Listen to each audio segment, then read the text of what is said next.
మేము పేదోళ్ళం ఏం చేయాలి? అదేగా చెప్పు తీసుకోబడ్డానని చెప్పండి చంద్రబాబుని. ఓకే. చంద్రబాబు నాయుడిని మరి పెన్షన్ ఎంతగా అయ్యింది? వాడేం కడుపు కూడి తింటాడా, పీ తింటాడా? మా ఓట్లు ఆడటానికి వచ్చి అడుగు తింగా నాకు కొడుకోడు. మా ఓట్లు ఆడటానికి వచ్చి మమ్మల్ని ఇబ్బంది పెడతాడు.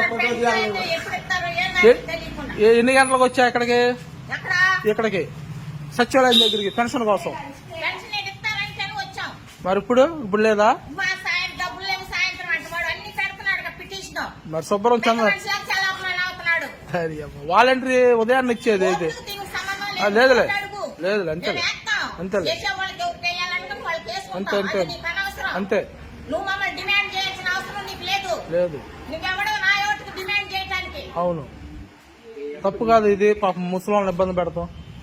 మాకు సీఎం వచ్చిన తర్వాత హాయిగా ఉంది ప్రాణం ఇళ్ళమిటి రాకుండా.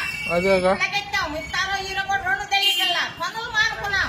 అదేగా ఇచ్చే పెన్షన్ ఆ పని మాని డబ్బులు సరిపోతున్నాయి. వాడు ఇచ్చే పెన్షన్ అడేమో ఉండేవాడు. అదేగా ఒక ఆయన ఒక కొడుకు కోసం నువ్వు అంత పాపులు ఆడిపించే మేము పేదోళ్ళం ఏం చేయాలి? అదేగా చెప్పు తీసుకోబడ్డానని చెప్పండి చంద్రబాబుని. ఓకే.